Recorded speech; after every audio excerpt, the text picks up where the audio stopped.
రాతోడు అమర్ ఇద్దరు కలిసి స్వామీజీ ఆశ్రమానికి వెళ్తారు. ఇక అక్కడికి వెళ్ళిన తర్వాత రాతోడు అమర్తో, సార్, పౌర్ణమి రోజున మీకు మిస్ అమ్మకి పెళ్లి జరిపించింది అరుంధతి మేడం ఏమన్నని నాకు అనుమానంగా ఉంది సార్. ఆ రోజు మిస్ అమ్మ ముసుగు వేసుకొని పీటల మీద కూర్చుంది. పెళ్లి జరిగిపోయిన తర్వాత తనకు ఏమీ గుర్తులేదంది. దాన్ని బట్టి చూస్తే అరుంధతి మేడమే మిస్ అమ్మతో పాటు వచ్చి మీ ఇద్దరి పెళ్లి జరిపించింది అనుకుంటా. మిస్ అమ్మ తన సొంత చెల్లెలని తెలియకముందే మనోహరి మేడంని కాతని మిస్ అమ్మను అరుంధతి మేడం మీ జీవితంలోకి పంపించింది, తన స్థానంలోకి పంపించింది. దాన్ని బట్టి మీ పెళ్ళి ఒక తప్పు కాదని నాకు అనిపిస్తుందని చెప్పి రాథోడ్ అమర్తో చెబుతూ, ఒకవేళ నేను తప్పుగా మాట్లాడుంటే నన్ను క్షమించండి సార్ అని చెప్పి అంటూ ఉంటాడు. మరో పక్క బాగి పక్కింటక్కేంటి ఈరోజు ఉదయం నుండి కనిపించడం లేదు అంటూ పదే పదే లాన్లోకి తొంగి చూస్తూ ఉంటుంది. ప్రతిరోజు కూడా అక్క వద్దన్నా కనిపించేది, కానీ ఈరోజేంటి నేను తనతో మాట్లాడాలనుకుంటూ ఉంటే అస్సలు కనిపించడం లేదు, ఎక్కడికి వెళ్ళిపోయి ఉంటుంది అని చెప్పి అక్క అక్క ఎక్కడున్నారు అంటూ బాగి లాన్లో తొంగి చూస్తూ ఉంటుంది. ఇక అలా గేట్ దగ్గరికి కుర్చీ తీసుకుని వెళ్ళి కుర్చీ ఎక్కి గేట్ అవతల వైపు చూస్తూ అక్క ఎక్కడున్నారక్క అని చెప్పి అలా ఆరుని పిలుస్తూ ఉంటుంది. ఆరు ఏమో చెట్టు వెనకాల దాక్కొని ఉంటుంది.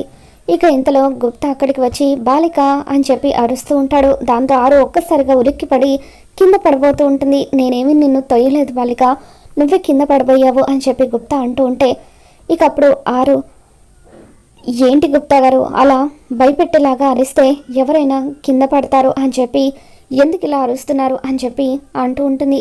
నువ్వెందుకు ప్రతిరోజు కూడా ఆ బాలికతో మాట్లాడుతావు కదా, మరి ఈరోజు ఎందుకు ఇలా దాక్కుంటున్నావు అని చెప్పి గుప్తా అడుగుతాడు. ఏం లేదు గుప్తా గారు, నేను ఇప్పుడు మిస్ అమ్మ కంట పడితే ఖచ్చితంగా అస్థికల టాపిక్ తీసుకువస్తుంది. ఆ అస్థికల టాపిక్ని కొద్ది రోజులు అవాయిడ్ చేద్దామని అనుకుంటున్నాను. పైగా ఒకవేళ ఇప్పుడు నేను మిస్ అమ్మకి కనిపించి సడన్గా అస్థికలు కలిపిన వెంటనే కనిపించకపోతే నన్ను తను ఆత్మ అని అనుకుంటుంది. అలా కాకుండా ముందు నుండే తనని అవాయిడ్ చేస్తే చెప్పకుండా వెళ్ళిపోయిన పక్కింటక్కలాగా తన దృష్టిలో మిగిలిపోతాను అని చెప్పి ఆరు అంటూ ఉంటుంది. ఇంతకీ మిస్ అమ్మ ఎక్కడికి వెళ్ళిపోయింది గుప్తా గారు అని చెప్పి ఆరు అంటూ ఉంటే అప్పుడు గుప్తా బాగి వైపు చూస్తూ, నీ సోదరి నీ కోసమే వెతుకుతుంది అని చెప్పి ఆరుతో అంటూ ఉంటాడు. అక్క అక్క అని నిన్నే పిలుస్తుందని చెప్పి గుప్తా అంటూ ఉంటే ఇక ఆరు కంగారు పడిపోతూ ఉంటుంది. నన్ను ఏదో ఒక విధంగా ఈ సమస్య నుండి బయటపడేయండి గుప్తా గారు అని చెప్పి ఆరు అంటూ ఉంటే, సరే బాలిక, అయితే నా దగ్గర ఒక పరిష్కారం ఉంది, నాతో పాటు రా అని చెప్పి అంటూ ఉంటే, ఎక్కడికి, నన్ను మాయ చేసి యమపురికి తీసుకెళ్ళిపోతున్నారా అని చెప్పి ఆరు అంటూ ఉంటుంది. దాంతో గుప్తా, గృహము వెలుపలకు నిన్ను తీసుకువెళ్ళాలని అనుకుంటున్నాను. ఆ బాలిక ఇప్పుడు లోపలికి వెళ్ళిపోయింది, కానీ మళ్ళీ అనుమానం వచ్చి నీ కోసం వస్తే నువ్వు దొరికిపోతావని చెప్పి నిన్ను ఇంటి బయటకు తీసుకువెళ్ళాలని అనుకున్నాను, కానీ నువ్వేమో నన్ను అనుమానిస్తున్నావు బాలిక అని చెప్పి గుప్తా అంటూ ఉంటాడు. ఓ, మీరు ఆ విధంగా ప్లాన్ చేశారా, ఇంటి బయటకు తీసుకువెళ్ళాలనుకున్నారా, సరే అయితే వెళ్దాం పదండి, నిజంగానే నన్ను ఇంటి బయటకే కదా తీసుకువెళ్తున్నారు అని చెప్పి ఆరు అడుగుతూ ఉంటే అప్పుడు గుప్తా, ప్రభు ఏంటి ప్రభు, అసలు ఈ బాలిక నా మాటలే నమ్మదేంటి అని చెప్పి అంటూ ఉంటాడు. పదండి గుప్తా గారు వెళ్దామని చెప్పి ఆరు గుప్తా ఇద్దరు కూడా గేటు బయటకి రాబోతూ ఉంటే అప్పుడే అక్కడికి బాగి వస్తుంది. అక్క అని చెప్పి ఆరుని పిలుస్తూ ఉంటుంది. ఏంటక్క లోపలికి వచ్చి మళ్ళీ వెళ్ళిపోతున్నారేంటి, అయినా ఇప్పటి వరకు నేను మిమ్మల్ని కదా పిలుస్తున్నాను, మీరు నాకెక్కడా కనిపించలేదు, సడన్గా ఇలా ప్రత్యక్షమయ్యారేంటి అని చెప్పి అంటూ ఉంటే అప్పుడు ఆరు, నీ పిలుపు వినిపించింది మిస్ అమ్మ, అందుకే వచ్చాను అని కవర్ చేస్తూ ఉంటుంది. అవునక్క, మీతో నేను ఒక విషయం చెప్పాలనుకుంటున్నాను. మీరు ఎప్పుడు కూడా ఈ లాన్లోనే తిరుగుతూ ఉంటారు కదా, మీకు ఏదైనా తేడాగా అనిపించిందని చెప్పి బాగా అడుగుతూ ఉంటుంది. లేదు మిస్ అమ్మ, అలా నాకు ఏమీ అనిపించలేదు అని ఆరు అంటూ ఉంటే, నిన్న ఇంటికి స్వామీజీ వచ్చారు, ఆరు అక్క ఆత్మ ఇక్కడే ఉందని చెప్పారు అని బాగి అంటూ ఉంటుంది. అలాగా అని చెప్పి ఆరు ఆశ్చర్యపోయినట్టుగా నటిస్తూ ఉంటుంది. అవునక్క, ఆరు అక్క అస్థికలు ఇంకా పుణ్యనదిలో కలపలేదట, అందుకే అక్క వెళ్ళాలనుకొని వెళ్ళలేకపోయినా కాశీలో అక్క అస్థికలు కలపాలని ఇంట్లో వాళ్ళందరూ కూడా నిర్ణయించుకున్నారని చెప్పి బాగి అంటూ ఉంటుంది. ఆరు ఒక్కసారైనా నా కంటికి కనిపిస్తే తనతో చాలా మాట్లాడాలనుంది అని చెప్పి బాగి అంటూ ఉంటే, ఇంతకీ ఏం మాట్లాడతావు మిస్సమ్మ అని చెప్పి ఆరు అడుగుతుంది.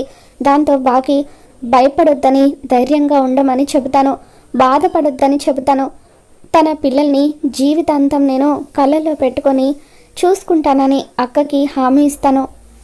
వాళ్లకు నేను కన్న తల్లిని కాకపోవచ్చు, కానీ వాళ్లకు ఏ లోటు రాకుండా చూసుకుంటానని అక్కకు మాటిస్తాను అని చెప్పి బాగి ఆరుకి చెబుతూ ఉంటే, ఇక బాగి మాటలకు ఆరు కన్నీళ్లు పెట్టుకుంటూ ఉంటుంది. అక్క, ఎందుకక్క ఏడుస్తున్నారు? ఇప్పుడు మీరు కనుక ఏడవడం రాతడు కానీ చూస్తే మళ్ళీ మీరే ఆత్మ అని అంటాడు అని చెప్పి బాగి అంటూ ఉంటుంది. ఏంటి మిస్సమ్మ, నేను ఆత్మనేంటి అని చెప్పి ఆరు అంటూ ఉంటే, అవునక్క, రాతుడికి ఇప్పటి వరకు మిమ్మల్ని నేను పరిచయం చేయలేదట, అందుకే మీరు మనిషి కాదు ఆత్మ అని అంటున్నాడు. ఒకవేళ మీరు ఆత్మ అయితే ప్రతిరోజు మీరు నాకు ఎలా కనిపిస్తారు, నాతో ఎలా మాట్లాడతారు? పైగా నేను ఎన్నోసార్లు మిమ్మల్ని ముట్టుకున్నాను కూడా కదా. ఆ రోజు మా ఇంట్లో పూజకు కూడా మీరు వచ్చారు, తాంబూలం కూడా తీసుకున్నారు అని చెప్పి అలా బాగి అంటూ ఉంటే, అవును కదా మిస్సమ్మ అని చెప్పి ఆరు అంటూ ఉంటుంది. ఇక అలా బాగి, ఆరు, గుప్తా వీళ్ళు ముగ్గురు కూడా మాట్లాడుకుంటూ ఉండగా అంజు గుమ్మం దగ్గరికి వచ్చి బాగిని చూస్తూ ఉంటుంది. ఇక అలా బాగి ఒంటరిగా లాన్లో మాట్లాడడం చూసిన అంజు షాక్ అవుతూ, ఇదేంటి అక్కడ ఎవరు లేరు కదా, మరి మిస్సమ్మ ఎవరితో మాట్లాడుతుంది అని చెప్పి అలా అంజు ఆలోచిస్తూ ఉంటుంది.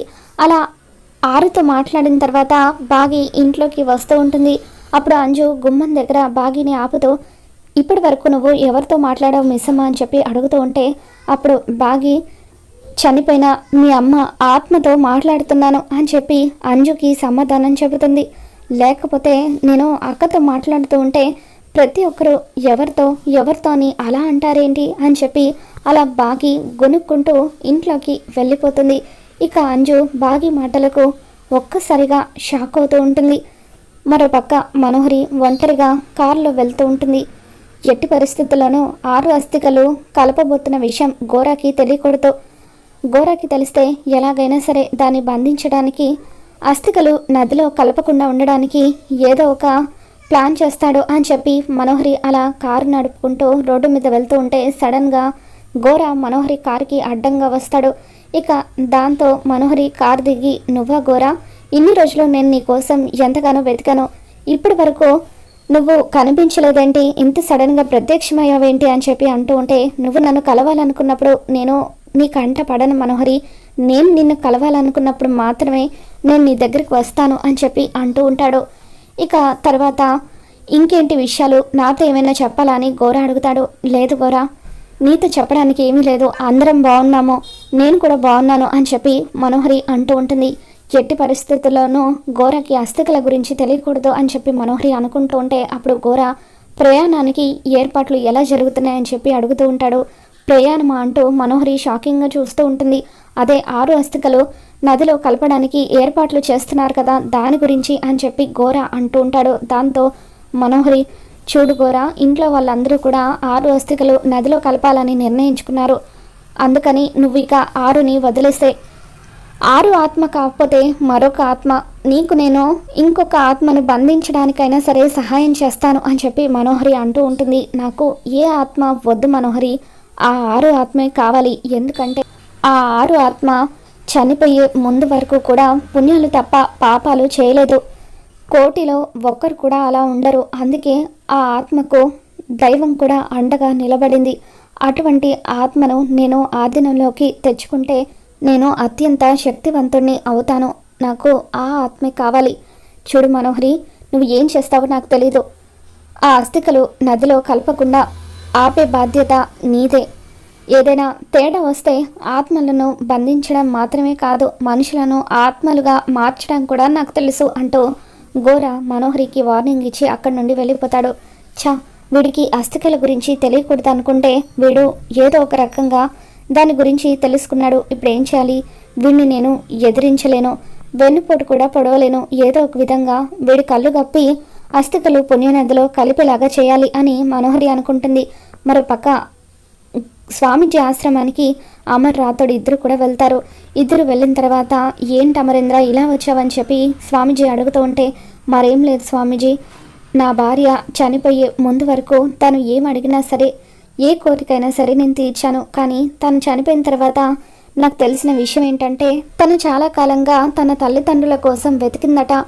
తను చనిపోయిన తర్వాతే తన తల్లిదండ్రులు ఎవరో నాకు తెలిసింది అని చెప్పి అమర్ అంటూ ఉంటాడు.